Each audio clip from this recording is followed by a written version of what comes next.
എന്നാലും ഉഷ ഇതിനെ സമ്മതിക്കുമെന്ന് ഞാൻ വിചാരിച്ചില്ല അല്ലേ? നിന്റെ വേണിച്ചേട്ടനെ എല്ലാം തലകുലിക്ക് സമ്മതിച്ചത്.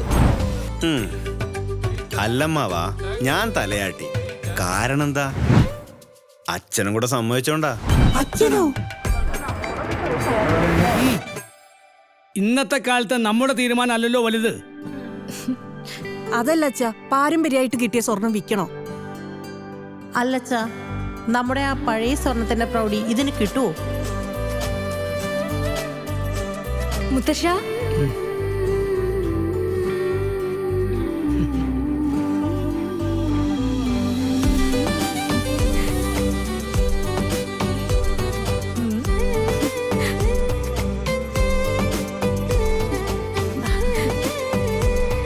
പഴയ സ്വർണത്തിനേക്കാളും പ്രൗഢി ഇതിനുണ്ടല്ലോ.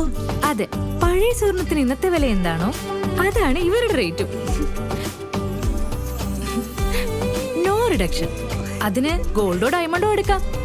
പിന്നെ പഴയ സ്വർണം മാറ്റി പുതിയതെടുത്താലും ഒരു തരി സ്വർണം പോലും മണപ്പുറം ഋതി ജ്വല്ലറി കുറയ്ക്കില്ല. മോളെ, ഞങ്ങളുടെ വീട്ടിലുണ്ട് കേട്ടോ പഴയ സ്വർണം. ഇപ്പൊ മനസ്സിലായോ? ശരിയായത് തെരഞ്ഞെടുക്കുമ്പോ ഏറ്റവും നല്ലത് നമ്മളെ തേടിയെത്തും. നിങ്ങളുടെ ഓരോ മാറ്റവും ഇനി ആഘോഷമാകും. മണപ്പുറം ഋതി ജ്വല്ലറി.